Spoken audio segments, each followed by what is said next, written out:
Please mute చేసుకోండి ఎవరు. కీర్తి లా classes కి వెల్కమ్ అండి. ఇందులో భాగంగా మనం ఇవాళ వచ్చేసి భారతీయ నాగరిక సురక్ష సంహిత అనే దాని గురించి, ఆ చట్టంలో మనం 157 సెక్షన్ గురించి అయితే మనం నేర్చుకుందాం. 157 procedure where person against whom order is made under section 152 appears to show cause. First మనం ఏమనుకున్నాం, ఆర్డర్ ఇస్తారు, ఆర్డర్లోనే షోకాజ్ కూడా ఉంటుంది. ఎందుకు నువ్వు స్టాప్ చేయవు, మనకు ఇది న్యూసెన్స్ చేయకుండా అని దాంట్లో ఇచ్చుంటారు అని చెప్పేసి. అది తీసుకున్న తర్వాత ఆ పర్సన్ అపియర్ అయితే ఎలా అంటే, if the person against whom an order under section 152 is made appears and shows cause against the order, ఆయన ఎగ్జిక్యూటివ్ మేజిస్ట్రేట్ ఇచ్చినటువంటి ఆర్డర్కి అగెన్స్ట్ గా ఆర్డర్ ప్రకారము అతను కారణం చూపించాడు అనుకోండి, అపియర్ అయ్యి కారణం చూపిస్తే the magistrate shall take evidence in the matter as in summons case. అతను ఇచ్చేటువంటి సాక్ష్యాధారాలు ఏదైతే ఉన్నాయో వాటన్నిటిని సమన్స్ కేసులో ఎలా తీసుకుంటారు ఎవిడెన్స్, ఆ ప్రకారంగా తీసుకోవాలని చెప్తున్నారు. If the magistrate is satisfied that the order, either as originally made or subject to such modification as he considers necessary, is reasonable and proper, the order shall be made absolute without modification, or as the case may be, with such a modification. ఆ సాక్ష్యాధారాలన్నీ తీసుకున్న తర్వాత ఒకవేళ first ఇచ్చిన order original గానే ఉండాలి అని అనుకున్నా సరే, లేదు కొంచెము మోడిఫై చేయాలి ఆర్డరు అని అనుకున్నా సరే, ఆయన ఎలా ఎలా యాజ్ ఈ కన్సిడర్స్ నెసరీ, అలా అవసరం అనుకుంటే అలా మోడిఫై చేసి కానీ ఆయన చేయొచ్చు అనమాట. అంటే ఫస్ట్ లో ఆర్డర్ ఇచ్చింటారు కదా 152 కింద, అదే కంటిన్యూ అయినా చేయొచ్చు. ఈ సాక్ష్యాలు విన్న తర్వాత లేదు దీన్ని కొంచెం మార్చాల్సి ఉంది అనుకుంటే, మోడిఫై చేయాల్సి అనుకుంటే మోడిఫై కూడా చేయొచ్చు ఎవరు, మేజిస్ట్రేట్ గారు. Next, if the magistrate is not so satisfied, no further proceeding shall be taken in the case. మళ్ళీ ఆయన సాటిస్ఫై కాలేదనుకోండి, ఆయన వచ్చి కారణం కూడా చెప్పాడు, ఎక్స్ప్లెయిన్ చేశాడు, అయినా సరే సాటిస్ఫై కాకుంటే ఇంకా no further proceeding shall be taken in the case, అంటే ఆర్డరే కంటిన్యూ అవుతుంది అని చెప్పేసి. Next, provided that the proceedings under this section shall be completed as soon as possible, వీలైనంత తొందరగా అది కంప్లీట్ కావాలి. ఎంత లోపల, within period of 90 days లోపల అది కంప్లీట్ కావాలి. Which may be extended for the reasons to be recorded in writing.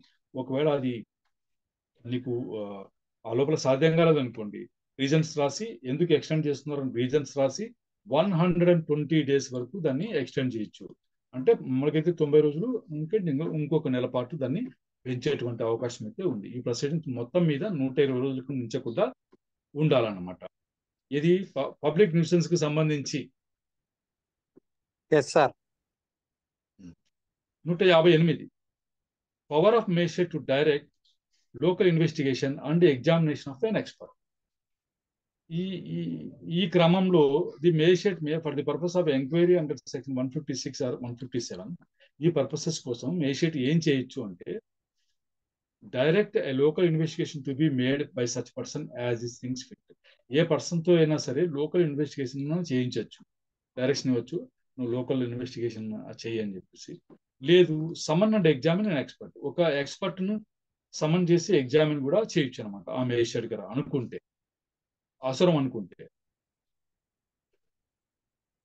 Next, మళ్ళీ డైరెక్ట్ లోకల్ ఇన్వెస్టిగేషన్ చేయడానికి అది ఎలా చేయాలి అన్నప్పుడు, power of magistrate to furnish return instructions etcetera, వాళ్ళకి రాతపూర్వకంగా ఇన్స్ట్రక్షన్ కూడా ఇవ్వచ్చు, ఈ దీనిల మీద ఇన్వెస్టిగేషన్ చేయాలి.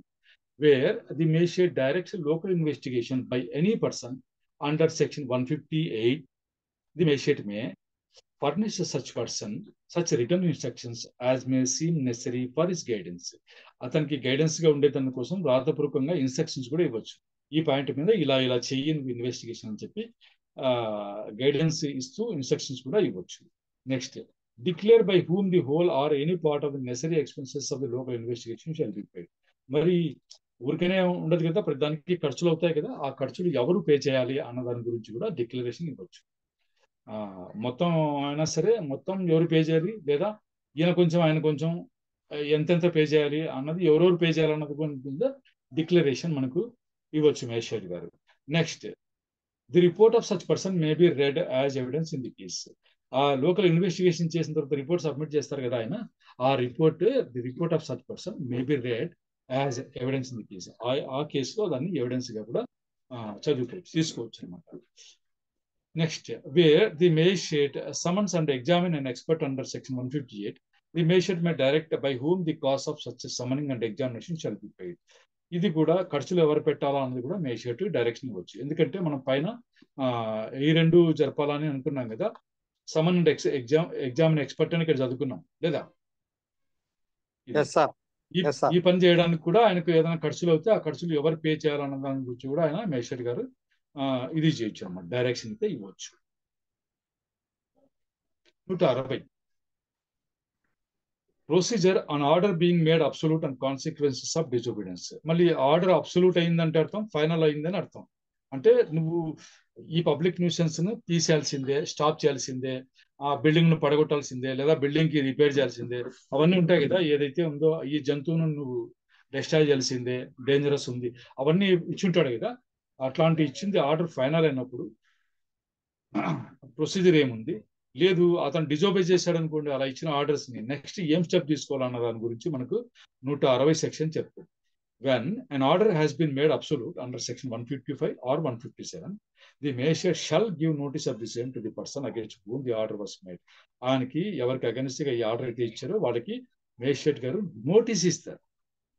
నోటీస్ ఇచ్చి and shall further require him to perform the act directed by the order within time to be fixed in the notice.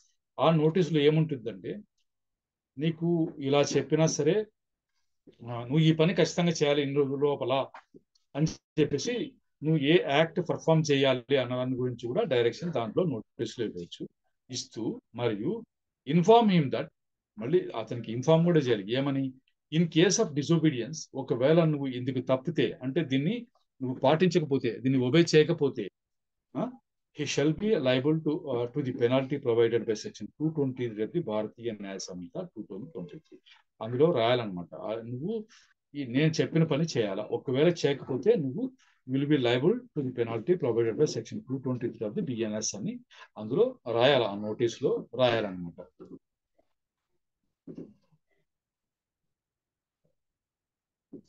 If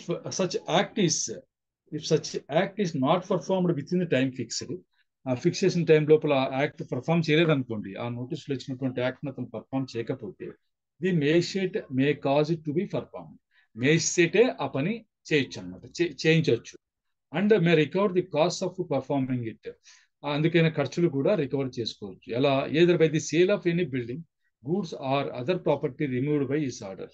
A property అయితే ఏ బిల్డింగ్ అయితే అతను రిమూవ్ చేశాడు, లేదు ఏ గూడ్స్ అయితే రిమూవ్ చేశాడు, లేదు ఇంకా ఏ ప్రాపర్టీ ఏదైనా రిమూవ్ చేశాడు, దాన్ని అమ్మివేసి దాని నుంచి వచ్చే డబ్బుల నుంచి ఆ ఖర్చులు రాబట్టుకోవచ్చు. Or by the distress and sale of any other movable property of such person,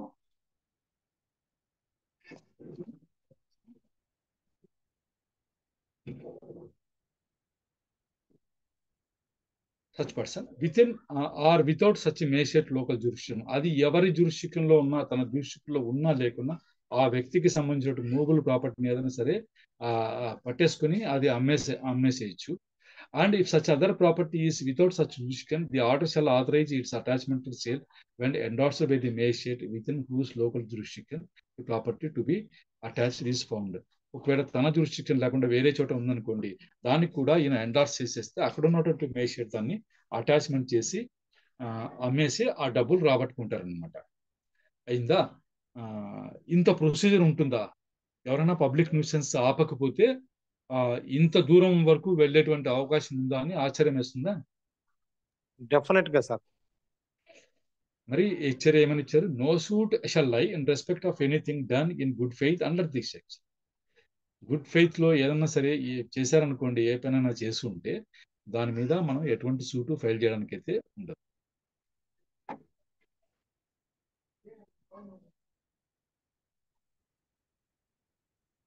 next 161 injunction pending enquiry. Civil criminal కేసుల్లో కూడా ఇంజంక్షన్ ఏంటి సార్ అనే ఇది మనకు వస్తుంది చూడండి.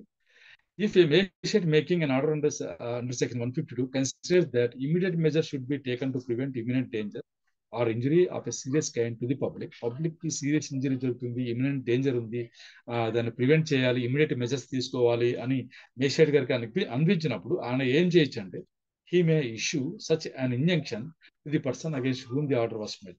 ఎవరికి అగెన్స్ట్ గా ఆర్డర్ పాస్ చేశారో ఆర్డర్ కి ఆ వ్యక్తికి కూడా ఏం చేయొచ్చు, ఇంజెక్షన్ కూడా ఇవ్వచ్చు అనమాట. As is required to obviate or prevent such danger or injury pending the determination of the matter. ఈ మ్యాటర్ డిసైడ్ అయినంత వరకు ఆ డేంజర్ ఏదైతే ఉందో దాన్ని ప్రివెంట్ చేయడం కోసం, అబ్వియేట్ చేయడం కోసం, తగ్గించడం కోసం ఇంజెక్షన్ కూడా ఇవ్వచ్చు అనమాట. ఇంజెక్షన్ ఇస్తే ఏమైతుంది, ఏదైతే చేయకూడదు అనుకుంటుందో అది స్టాప్ అవుతుంది, దాన్ని స్టాప్ అవుతుంది. ఈ డిటర్మినేషన్ పెండింగ్ లో ఉంటది. ఇది ఎప్పుడు తేలుతుందో తెలియదు కదా, 120 days అన్నారు కదా. ఆ లోపల ఇది జరగాల్సిన డ్యామేజ్ జరిగిపోతుంది అనుకున్నప్పుడు ఫస్ట్ స్టాప్ చేసి ఇంజెక్షన్ స్టాప్ చేయించి తర్వాత ఎంక్వైరీ మొదలెట్టచ్చు అనమాట. ఆ డిటర్మినేషన్ ఆఫ్ ది మ్యాటర్ తర్వాత చూస్తారు. తర్వాత in default of such person forthwith obeying such injunction, అతను ఇమ్మీడియట్ గా ఇంజెక్షన్ ఒబే చేయలేదు అనుకోండి, అప్పుడు the magistrate may himself use or cause to be used such means as is thinks fit to obviate such danger or to prevent such injury. ఆ danger ని obviate చేయడానికి కానీ prevent చేయడానికి కానీ ఏది అవసరమైతే దాన్ని ఆయన చేయడం ద్వారా దాన్ని స్టాప్ చేయొచ్చు అనమాట. అంటే మాటలతో చెప్తే వినవు నువ్వు అనే రకంగా ఆయన ఇంకా తోచింది చేయొచ్చు అనమాట.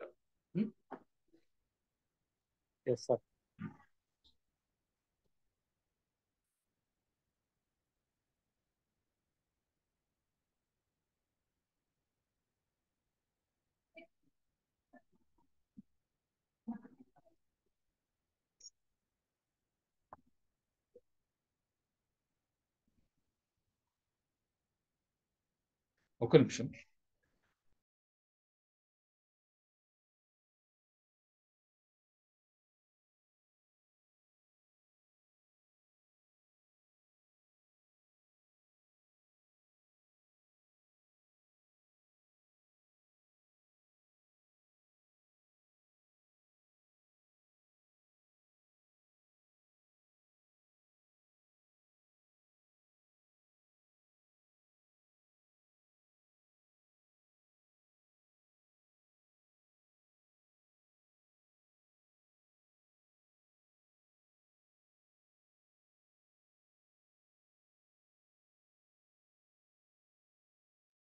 సార్ మీరు మ్యూట్ లో ఉన్నారు సార్.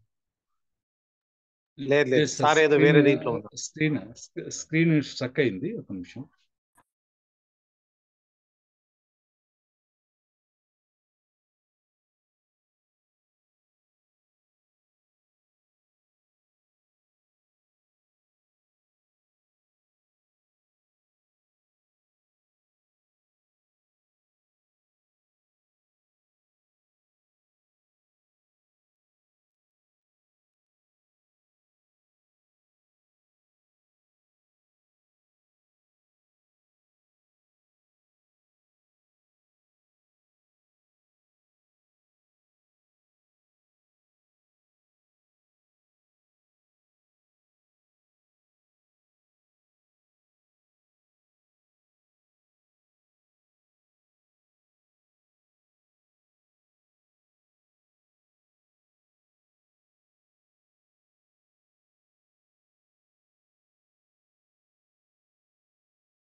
దీనికి కూడా no suit shall lie in respect of anything done in good faith మేషెట్ అండర్ దిస్ సెక్షన్. ఈ సెక్షన్ కింద కూడా మీరు ఎటువంటి సూట్ అయితే ఫైల్ చేసుకోలేదు. ఎప్పుడు ఇవన్నీ చేస్తాడు కదా ఆయన, మీరు ఒబే ఇంజెక్షన్ ఇస్తారు, ఇంజెక్షన్ ఇస్తే ఒబే చేయకపోతే ఆయనే చేస్తాడు, ఇవన్నీ దీనిపైన మీరు ఎటువంటి సూటు ఫైల్ చేసుకోలేరు, అంటే సివిల్ కోర్టుకి అయితే మీరు వెళ్ళరు అనమాట. సరే, నెక్స్ట్ 162 ఆడియో వస్తుంది కదా? బాగా వస్తుంది sir. 162 magistrate may prohibit repetition or continuance of public nuisance. ఒకసారి స్టాప్ చేసిన తర్వాత మళ్ళీ రిపీట్ చేయకుండా, మళ్ళీ కొనసాగించకుండా ఆయన ప్రొహిబిషన్ కూడా చేయొచ్చు అనమాట. ఎవరు? A district magistrate or sub divisional magistrate or any other executive magistrate or deputy commissioner of police. ఇక్కడ మళ్ళీ వచ్చే డిసిపి కూడా వచ్చారు చూడండి. Empowered by the state government or the district magistrate in this behalf may order any person not to repeat or continue a public nuisance as defined in the Bharat Nyaya Samhita or any special or local law. ఈ చట్టాల కింద ఎక్కడైనా సరే public nuisance అని define చేయబడిన ఉన్న పనిని మీరు ఇంకోసారి రిపీట్ చేయకండి లేదా కంటిన్యూ చేయకండి అని చెప్పేసి ప్రొవిజన్ కూడా విధించవచ్చు, నిషేధించవచ్చు. ఎవరెవరు? డిఎం, ఎస్డిఎం, తర్వాత మనకి ఎగ్జిక్యూటివ్ మేజిస్ట్రేట్, డిసిపి కూడా.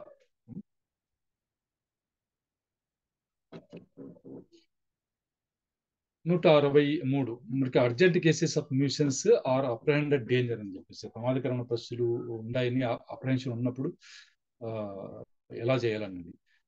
163 power to issue order in urgent cases of nuisance apprehended danger. In cases where, in the opinion of a district magistrate, a sub-divisional magistrate, or any other executive magistrate specially empowered by the state government in this behalf, వీళ్ళ చేత వాళ్ళ అభిప్రాయంలో ఒకవేళ there is sufficient ground for proceeding under this section and immediate prevention of speedy remedy is desirable. Immediate prevention, speedy remedy మనం ఇవ్వాలా అని desirous గా ఉన్నప్పుడు అంటే అలా అనిపించినప్పుడు, అలా అనుకున్నప్పుడు such magistrate may by a written order, రాతపూర్వకంగా ఉండాలి order, stating the material facts of the case and served in the manner provided by section 153, direct any person to abstain from a certain act or to take certain order with respect to certain property in his position or under his management. ఏ వ్యక్తికైనా సరే direction ఇవ్వచ్చు, ఏమని? To abstain from a certain act, ఈ పని చేయొద్దు నువ్వని, అదొకటి. కానీ or to take certain order with respect to certain property, ఈ ప్రాపర్టీ విషయంలో ఈ ఆర్డర్ నువ్వు తీసుకో అని. కానీ ఏది ప్రాపర్టీ ఎవరి పొజిషన్లో ఉంది లేదా ఎవరి మేనేజ్మెంట్ కింద ఉంది ప్రాపర్టీ అనేది, దాని గురించి కూడా డైరెక్షన్ ఇవ్వచ్చు. ఎప్పుడు? If such magistrate considers that such direction is likely to prevent or tends to prevent obstruction, annoyance or injury to any person lawfully employed, or danger to human life, health or safety, or a disturbance of the public tranquility, or a riot or an affray. ఇవన్నీ ఉన్నాయి చూడండి. ఏమేమి ఉన్నాయి, ఏమేమి prevent చేయడానికని.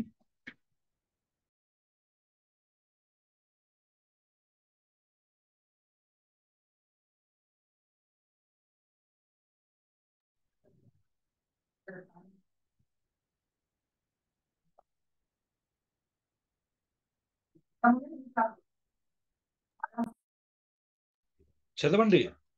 To danger human life, human health and safety, or disturbance of the public transport. ఇవన్నీ ఉంటాయి చూడండి. If such magistrate considers that such direction is likely, ఈ డైరెక్షన్ ఇస్తే ఈ రకంగా అవుతుంది. ఏమని? Likely to prevent or tends to prevent obstruction, annoyance, inquiry to any person, injury to any person lawfully employ, lawful గా ఎంప్లాయిడ్ చేయబడినటువంటి ఏ వ్యక్తికైనా సరే ఇంజురీ జరగకుండా, అన్యాయం జరగకుండా, అబ్స్ట్రక్షన్ జరగకుండా ప్రివెంట్ చేయొచ్చు నేను ఈ డైరెక్షన్ ఇస్తే. లేదు, హ్యూమన్ లైఫ్ కి డేంజరస్ కూడా ప్రివెంట్ చేయొచ్చు, హెల్త్ కు డేంజర్ కూడా ప్రివెంట్ చేయొచ్చు. ఇవన్నీ నేను ప్రివెంట్ చేయొచ్చు, disturbance of the public Tranquility, right, ఇవన్నీ జరగకుండా ప్రివెంట్ చేయొచ్చు అని అనుకున్నప్పుడు మేజిస్ట్రేట్ గారు కన్సల్ట్ చేస్తే ఈ రకమైనటువంటి ఇది కూడా ఆర్డర్ కూడా వేయచ్చు.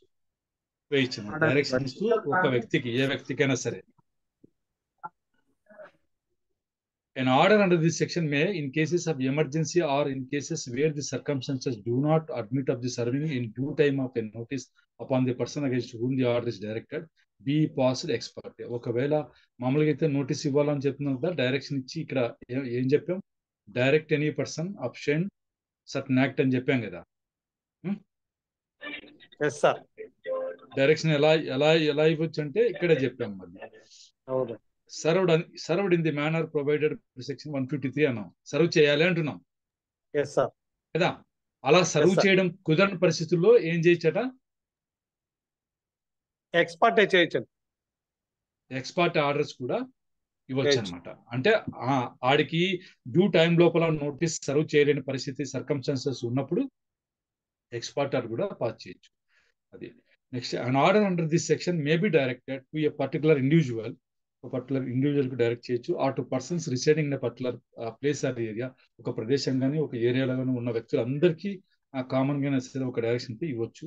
Are to the public generally, అంటే ఒక ఊర్లో ఉన్న పబ్లిక్ అంతా generally when frequenting or reaching a particular place or area, ఆ ఏరియాను ఫ్రీక్వెంట్గా విజిట్ చేస్తున్నప్పుడు అటువంటి సందర్భంలో ఒక పర్టికులర్ ప్లేస్ ఏరియాని వాళ్ళందరికీ పబ్లిక్కి జనరల్గా కూడా ఈ ఆర్డర్ అయితే ఇవ్వచ్చు. అంటే ఎవరు ఈ ప్రదేశంలోకి రావద్దండి అని, ఏదన్నా పని చేయొద్దండి అని చెప్పేసి జనరల్గా మైక్లో చెప్పుకుంటూ వెళ్ళాలన్నమాట. అది no order under this section shall remain in force for more than 2 months from the making thereof. Order ఇచ్చినప్పటి నుంచి ఎన్ని రోజులు అమల్లో ఉంటుంది, ఎన్ని రోజులు మించకుండా అమల్లో ఉంటుంది? 2 months. 2 months. More than 2 months from the making thereof. No అన్నారు కాబట్టి నాట్ మోర్ దెన్ అని చదువుకోవాలి. Next, provided that the state government considers it necessary so to do for preventing danger human life, health or safety, or for preventing right or affair, it may by notification direct that an order made by a magistrate on this section shall remain in force for such period not exceeding 6 months from the date on which the order made by magistrate would have, but for such order expired as it may specify in the said notification. Notification ఇచ్చి ఎంతకాలం అమల్లో ఉంటుంది, force లో ఉంటుంది అని చెప్పొచ్చు అంటున్నారు? 6 months, sir. 6 months. 6 months చెప్తున్నారు. From the date on which the order is made by the magistrate.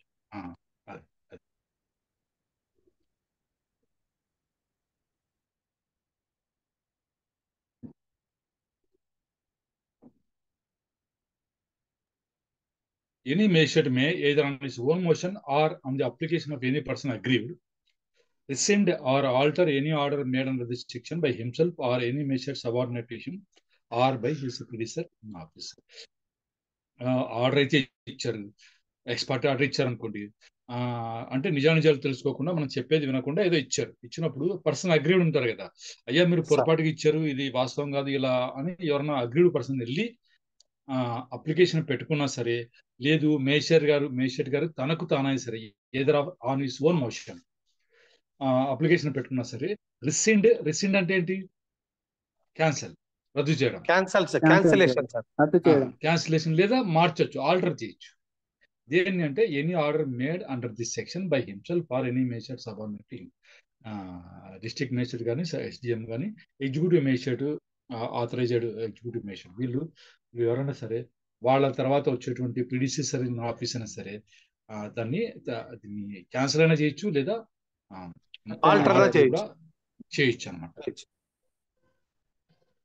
Next, the state government may, either on its own motion or on the application by any person aggrieved, rescind or alter any order made by it under the proviso to subsection 4. Subsection 4 కు ఉన్నటువంటి proviso కింద ఏదైనా state government notification ఇచ్చుంటే దాన్ని కూడా రిసెండ్ చేసి alter చేయొచ్చు అనమాట. అయిందా? సబ్సెక్షన్ 4 కింద proviso ఏమి ఇచ్చారు?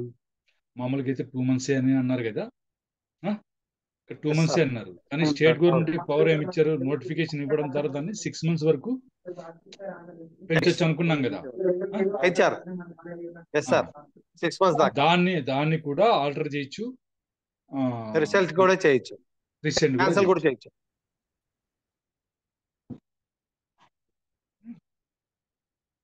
Where an application under subsection 5 or subsection 6 is received, the magistrate or the state government, as the case may be, shall afford to the applicant an early opportunity of appearing before him or it, either in person or by an advocate, and showing cause against the order. And if the magistrate or the state government, as the case may be, rejects the application wholly or in part, he or it shall record in writing the reason for so doing. ఒకవేళ application పెట్టుకున్నాం అంటే agreed person వెళ్ళి application పెట్టాడు మేజిస్ట్రేట్కి కానీ లేదా state గవర్నమెంట్కి కానీ, అయిందా? పెట్టినప్పుడు వాళ్ళకి ఆ అప్లికేషన్ పెట్టిన వాళ్ళకి ఏం అవకాశం ఇవ్వాలంట? షల్ అఫోర్డ్, అంటే ఖచ్చితంగా అవకాశం ఇచ్చే తీరాలి. Shall afford an early opportunity of appearing before him or it, magistrate ముందర కానీ గవర్నమెంట్ ముందర కానీ అపీల్ కావడానికి ఒక అవకాశం అంటూ ఆ అప్లికేషన్ పెట్టుకున్న వ్యక్తికి ఇవ్వాలి. ఎలా?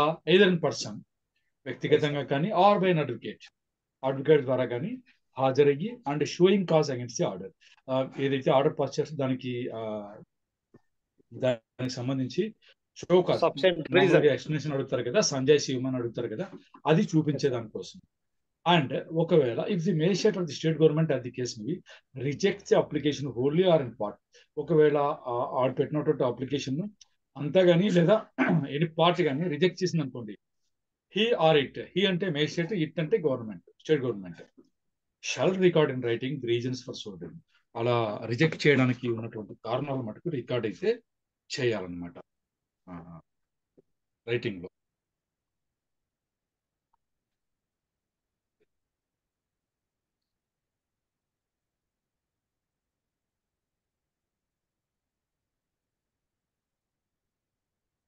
నెక్స్ట్ డిస్ప్యూట్స్ యాజ్ టు ఇమూవ్ ప్రాపర్టీ. 145 ఉండింది అమ్మ ఇంతకు ముందు, ఇది 164 అయింది.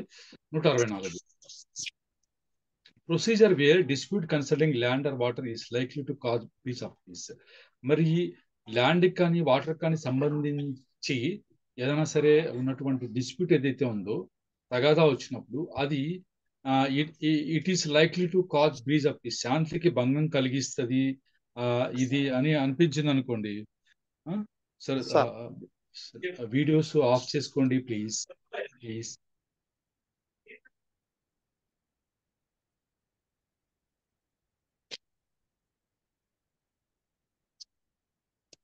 సార్ నా స్క్రీన్ కనపడలేదు, మీ వీడియో కనపడుతుంది స్క్రీన్ పైన. దయచేసి మీరు వీడియో ఆఫ్ చేసుకుంటారా?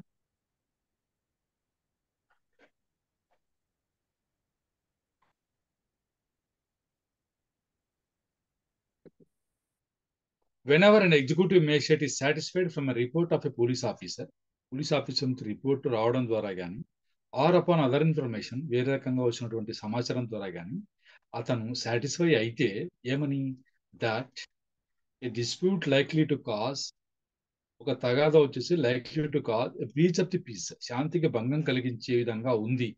దేని గురించి? Dispute exist concerning any land or water or the boundaries thereof, దాని సరిహద్దుల విషయంలో కానీ, ల్యాండ్ విషయంలో కానీ, వాటర్ విషయంలో కానీ, దానికి ఉన్న బౌండరీస్ విషయంలో కానీ డిస్ప్యూట్ వచ్చేసి దానివల్ల శాంతికి భంగం కలిగే పరిస్థితులు ఉన్నాయి అని చెప్పేసి పోలీస్ ఆఫీసర్ ఇచ్చిన రిపోర్ట్ వల్ల కానీ, తనకు రాబడినటువంటి వేరే రకంగా రాబడినటువంటి సమాచారం వల్ల కానీ మేజిస్ట్రేట్ గారు సాటిస్ఫై అయితే అది ఎక్కడ ఉండాలి? With in his local jurisdiction, తన పరిధిలో ఇలా జరిగే అవకాశం ఉంది అన్నప్పుడు ఆయన ఏం చేయొచ్చు అంటే, he shall make an order in writing, రాతపూర్వకంగా ఒక ఆర్డర్ పాస్ చేయొచ్చు. ఎలా? Stating the grounds of his being so satisfied, తను అలా సంతృప్తి చెందడానికి ఉన్నటువంటి కారణాలను రైటింగ్ లో రాసి, మరియు and requiring the parties concern in such dispute to attend this court in person are by an advocate అన్న స్పెసిఫిక్ డేట్ అంటే, తన ముందు అడ్వకేట్ ద్వారా కానీ స్వయంగా కానీ ఆ డిస్ప్యూట్ సంబంధించిన పార్టీస్, బోత్ పార్టీస్ ఎవరైతే ఉన్నారో వాళ్ళందరూ నా ముందర నా కోర్టుకు వచ్చి హాజరు కండి, ఎదురు ఇన్ పర్సన్ లేదు బై అన్ అడ్వకేట్, చెప్పినటువంటి స్పెసిఫైడ్ డేట్ అండ్ టైంలో వచ్చి హాజరు కండి అని చెప్పించారు. And to put in written statements of the respective claims, మీకు సంబంధించిన క్లైమ్స్ ఏదైతే ఉన్నాయో దానికి సంబంధించి రిటర్న్ స్టేట్మెంట్ కూడా దాఖలు చేయండి. దేని గురించి?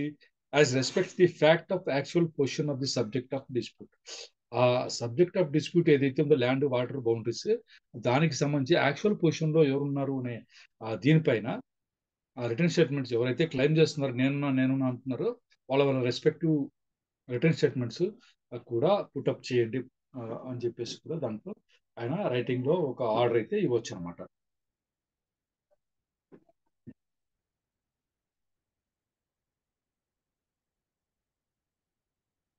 For the purposes of this section, ఈ సెక్షన్ పర్పసెస్ కోసం the expression land and water, land and water అందులో ఏమేమి ఇంక్లూడ్ అయి ఉంటాయంటే, includes buildings, markets, fisheries, crops or other produce of land and rents or profits of any such property. ఇవన్నీ దాంట్లో include అయ్యాయి. Land and water అంటే only భూమి నీళ్ళనే కాదు, ఇవన్నీ దాంట్లో ఇంక్లూడ్ అయి ఉంటాయని అర్థం. మీకు క్వశ్చన్ అడిగారు అనుకోండి, the expression land or water under section 160 ఏమన్నారు, దీంట్లో ఎంత వచ్చింది? 164 ఇన్క్లూడ్స్ అని క్వశ్చన్ పెట్టారనుకోండి, అప్పుడు మీరు ఇవన్నీ రాయాల్సి వస్తుంది. ఏమేమి ఉంటాయి కూడా మీకు తెలిసి ఉండాలి. A copy of the order shall be served in the manner provided by this Samhita for the service of summons upon such persons or persons as the magistrate may direct. and at least one copy shall be published by being affixed to some conspicuous place at or near the subject of the dispute. మరి ఆ సమన్లు మామూలుగా serve చేసే విధంగా అందరికీ concern persons అంత సమన్ serve చేయాలి. ఒక copy మటుకు shall be published by being affixed. ఏదైతే సబ్జెక్ట్ ఆఫ్ డిస్ప్యూట్ ప్రాపర్టీ ఉందో ప్లేస్ లేదా దానికి దగ్గరలో కానీ కాన్స్పీసియస్ ప్లేస్ అంటే అందరికీ అగుపించేటువంటి ప్లేస్ లో దాన్ని మీరు అఫిక్స్ చేసే తీరాలి. షల్ అన్నారు కాబట్టి అఫిక్స్ చేయాలన్నమాట. Next, the Mayshate shall, without reference to the merits or the claims of any of the parties to the right to possess subject in dispute.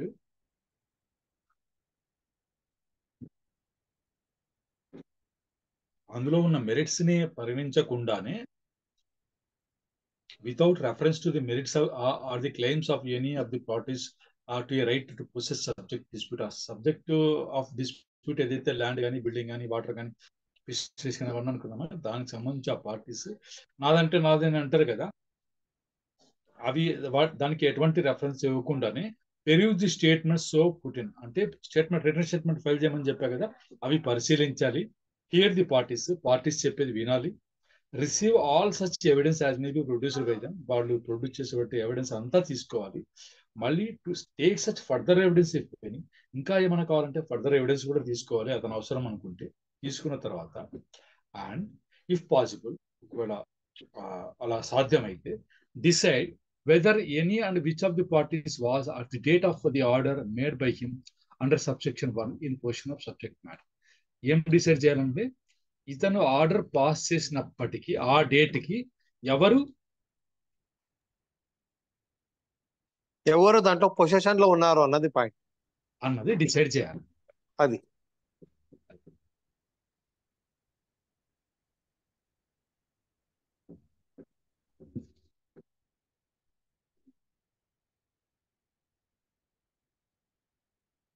provided that if it appears to the magistrate that any party has been forcibly and wrongfully dispossessed within 2 months next before the date and with the report of a public officer or the was received by magistrate, ఈయనకు information కానీ report కానీ police officer నుంచి రావడానికి వెనక అంటే రావడానికంటే ముందు 2 నెలల లోపల ఎవరైనా సరే రాంగ్ఫుల్ కానీ ఫోర్స్ఫుల్ కానీ డిస్పోజ్ చేయబడ్డారు అని అనిపించింది అనుకోండి మేజిస్ట్రేట్ గారికి, ఆయన ఏం చేయొచ్చు, లేదు అప్పుడు కానీ లేదా after that date and before the date of his order under subsection 1.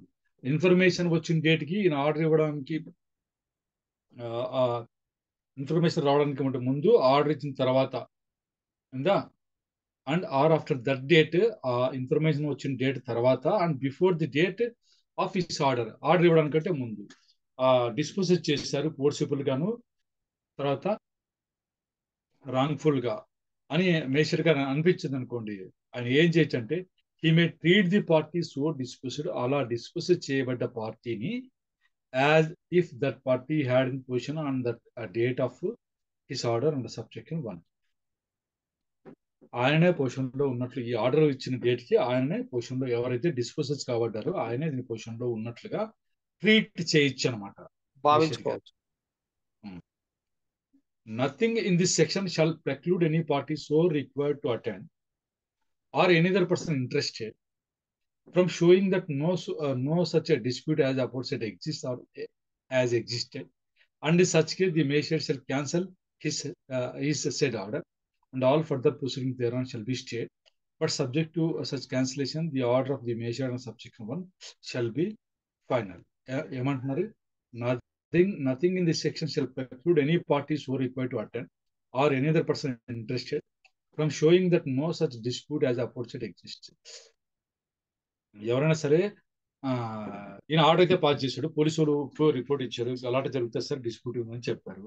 వీళ్ళిద్దరూ వచ్చేసి బోత్ పార్టీస్ ఎవరికైతే ఉంది కదా డిస్ప్యూట్ అయితే ఉందో పార్టీస్ ఉంటారు కదా, ఏ పార్టీని సార్ అబేబే ఇలాంటి ప్రాబ్లం ఏం లేదు సార్, డిస్ప్యూట్ అయితే మా తగాదా ఏమీ లేదు అని కూడా చెప్పడాన్ని అడ్డుకోదనమాట. షెల్ ప్రెక్లూడ్ అన్నాం కదా, ఈ సెక్షన్ లో ఏమి చెప్పబడి ఉన్నప్పటికీ nothing is this section shall preclude any party so required to attend. మరి నా ముందర అటెండ్ కమ్మని ఇచ్చాడు కదా పార్టీస్ ని, అలా ఉన్న పార్టీస్ లేదు ఆర్ ఎనీ పర్సన్ ఇంట్రెస్ట్ ఉన్న ఏ పర్సన్ అయినా సరే చూపించవచ్చు ఏమని, from showing that no such dispute as aforesaid exist or existed. ఇప్పుడు ఉందని కానీ ఇదివరకు తగాదా ఉండేది అని కానీ, నో సచ్, నో అంటే లేదని, ఇప్పుడు ఇప్పుడు లేదని కానీ ఇంతకు ముందు కూడా లేదని కానీ చెప్పకుండా ఇది అడ్డుకోదు, ఈ సెక్షన్ లో ఏమన్నా సరే అడ్డుకోదు. అలా చెప్పారనుకోండి, అలా చెప్తే ఏమవుతుంది, అలా చెప్తే and in such case the magistrate shall cancel is order. మరి డిస్ప్యూట్ లేనప్పుడు నా క్యాన్సిల్ చేసుకోక ఏం చేస్తాడు? అంతే కదా sir. No dispute means what is the need of order. అవును, అయింది.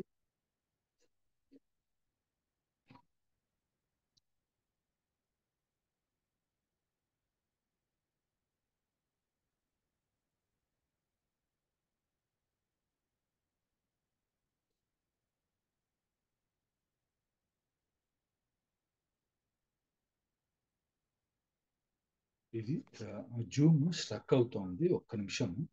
హ్యాంగ్ అయింది సార్ సెట్.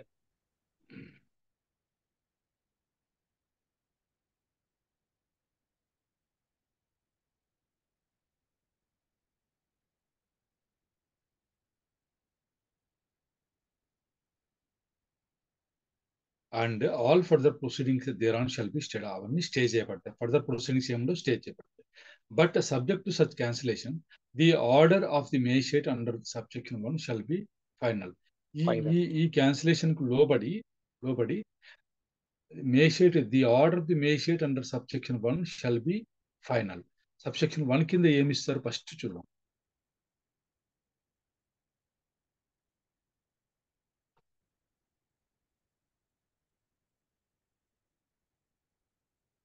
ఇది ఇస్తారు కదా, సబ్సెక్షన్ 1 కింద ఇది నా ముందర వచ్చి హాజరయ్యి మీరు రిటర్న్ స్టేట్మెంట్లు అవన్నీ వేసుకోండి అని చెప్పి ఇస్తారు కదా, అది ఫైనల్ అవుతుంది. అంటే ఈ క్యాన్సిలేషన్ లోబడి అంటే వాళ్ళు వచ్చి చెప్తారు కదా, ఇక్కడ అటువంటి డిస్ప్యూట్ ఏమీ లేదు సార్ అని చెప్తారు కదా, ఆ రకంగానే ఇది అవుతుంది. అంటే ఎప్పుడైతే ఇది చెప్పారో అది కూడా ఇంకా ముగిసిపోతుంది.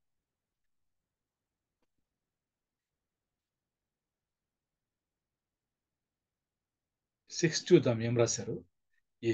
The magistrate decide that one of the parties was, ఆ పార్టీలో ఒకరు was or should under the proviso to subsection 4 be treated as being in such position of the said subject of dispute. Treat చేస్తారన్నారు కదా, అతను forceful గా wrongful గా dispose చేయబడ్డ వ్యక్తి ఆర్డర్ ఇచ్చే డేట్ కి ఆయనే పొజిషన్ లో ఉన్నట్టు ట్రీట్ చేయాలి అని అన్నారు కదా. అలా ట్రీట్ చేసినప్పుడు he shall issue an order declaring such party to be entitled to possession thereof until evicted therefrom in due course of law. చట్టబద్ధంగా అతన్ని మళ్ళీ ఎవిక్షన్ చేసేంత వరకు అతనే he is entitled to be in position thereof అని ఒక order కూడా వేయచ్చు. ఊరికి ట్రీట్ చేస్తే సరిపోదు కదా, రైటింగ్ లో కూడా ఆర్డర్ ఇవ్వాలి. And forbidding all disturbance of such position until such eviction. అతన్ని ఎవిక్షన్ చేసేంత వరకు మిగతా వాళ్ళు ఎవరు డిస్టర్బ్ చేయవద్దు అతన్ని పొజిషన్ అని ఫోర్బిడ్ చేస్తూ ఆర్డర్ అయితే ఇవ్వచ్చు. And when he proceeds under the provision to subsection 4 May restore to position the party ఫోర్సిబుల్లీ and wrongfully dispose. Wrongful గా ఫోర్సిబుల్ గా ఎవరైతే డిస్పోజ్ చేయబడ్డారో అతన్ని తీసుకెళ్లి మళ్ళీ రిస్టోర్ పొజిషన్ అంటే అతన్ని పొజిషన్ లో ఉంచొచ్చు అనమాట మేజిస్ట్రేట్ గారు. The order made under this subsection shall be served and published in the manner laid down subsection 3. ఆ ప్రకారంగా దీన్ని పబ్లిష్ చేస్తారు, సర్వ్ కూడా చేస్తారు. పబ్లిష్ చేయడం అంటే కాన్స్పిరసీ ప్లేస్ లో అఫిక్స్ చేయడము అదొకటి. ఇది మామూలుగా సమన్లు ఎలా సర్వ్ చేస్తారో అలా సర్వ్ చేయడం. అలా చేసినటువంటి ఆర్డర్ అంటే మళ్ళీ ఇతనే పొజిషన్ లో ఉంటాడు అని చెప్పేసి ఆర్డర్ పాస్ చేస్తారు కదా, అది అన్నమాట. Next, when any party to any proceeding dies, the magistrate may cause the legal representative of the deceased party to be made a party to the proceeding. మళ్ళీ ఎల్ఆర్స్ తీసుకుని వస్తారు. And shall thereupon continue the enquiry, ఆ ఎంక్వైరీని continue చేయొచ్చు. And if any question arises to who the legal representative of deceased party for the purpose of such proceeding, ఎవరు అవుతారు legal representatives అన్నదానికి all persons claiming to be the representatives of the deceased party shall be made parties that. ఎవరైతే మేము ఎల్ఆర్స్ అని అంటున్నారో వాళ్ళందరినీ ఆ proceedings దానికి పార్టీలుగా, ఆ ప్రొసీడింగ్ పార్టీలుగా భాగస్వాములు అవుతారు, పార్టీస్ అవుతారు. తర్వాత వచ్చేసి ఇంతకుముందు నేను సివిల్ కూడా చెప్పాను కదా, మీరు ఎల్ఆర్స్ అంటే మామూలుగా ఎల్ఆర్స్ అంటే మనం ఏ అర్థంలో చెప్తూ ఉంటాం, లీగల్ ఎయిర్స్ అనుకుంటాం సార్. వారసులు అనుకుంటుంటాం. అవును, కాదు. ఎల్ఆర్స్ అంటే వారసులు మాత్రమే కాదు, లీగల్ LRs లో రిప్రజెంటేటివ్స్ కూడా. వారసులు కూడా ఉంటారు. లీగల్ రిప్రజెంటేటివ్స్ లో లీగల్ హెయిర్స్ కూడా ఉంటారు. అది అర్థం. Yes, sir. ఎల్ఆర్స్ అంటే భార్య పిల్లలు అలా మాత్రమే చేస్తూ ఉంటాం మనం. అవును, అలా అట్లేం లేదు కాకుండా సార్. రిప్రజెంటేటివ్స్ ఎవరైనా ఉంటారో వాళ్ళని కూడా మనం 8. If the magistrate is of the opinion that any crop or other produce of the property, the subject of dispute in a proceeding under this section pending before him is subject to speedy and natural decay, he may make an order for the proper custody or sale of such property, and upon completion of the inquiry shall make such order for the disposal of such property or the sale process thereof as he thinks fit. ఒకవేళ ఆ subject of dispute ఉంది కదా, మనం dispute అంటే ఏమనుకున్నాం ఇంతకు ముందు, crop కూడా వస్తుంది అనుకున్నాం కదా. అనుకున్నాం sir. Market, buildings, buildings, fisheries, markets అవన్నీ ఫిషరీస్ అవన్నీ కూడా వస్తాయి. Other produce of the property అని కూడా దాంట్లో వచ్చింది. ఒకవేళ అలా ఉన్నటువంటి క్రాప్ కానీ లేదా other produce of the property కానీ ఈ subject speedy and natural decay, అది తొందరగా పాడయ్యే అవకాశం ఉంది, న్యాచురల్ గా డీకే అది నశించిపోయేటువంటి ఇది ఉంది అని అనుకున్నప్పుడు మేషర్ గారు ఏం చేయొచ్చు, he may make an order for the proper custody are sale of such a property. Proper custody కోసం కానీ లేదా సేల్ ఆఫ్ సచ్ ప్రాపర్టీ కోసం కూడా ఆర్డర్ వేయచ్చు. And upon the completion of the inquiry complete అయిన తర్వాత shall make such order for the disposal of such property. ఆ property యొక్క ప్రాపర్టీని ఎలా డిస్పోజ్ చేయాలని దాని గురించి కూడా ఆర్డర్ వేయచ్చు. లేదు or the sale process thereof as he thinks fit. ఇక్కడ మీకు డిస్పోజల్ ఆఫ్ సచ్ ప్రాపర్టీ ఒకటి వచ్చింది, number 1. Sale process thereof అని 2 వచ్చింది. ఏది వస్తుందంటే డిస్పోజల్ ఆఫ్ సచ్ ప్రాపర్టీ అన్న విషయం వస్తే మీరు ఏం చెప్పాలంటే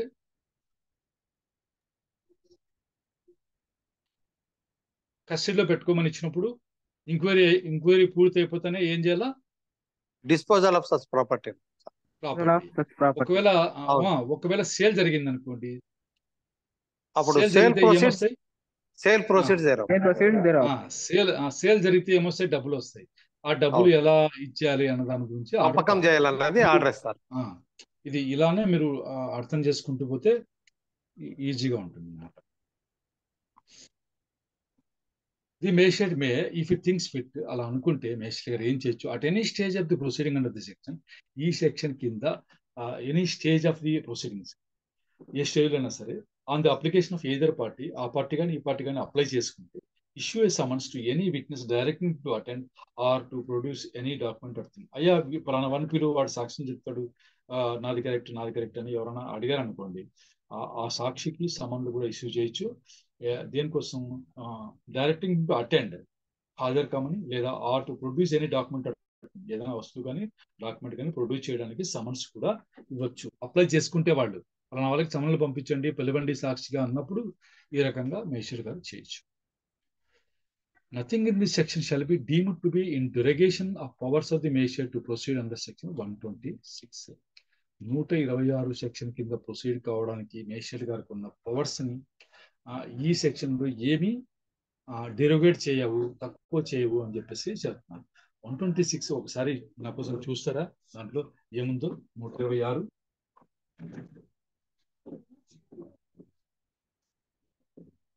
126లో ఏం రాశారు?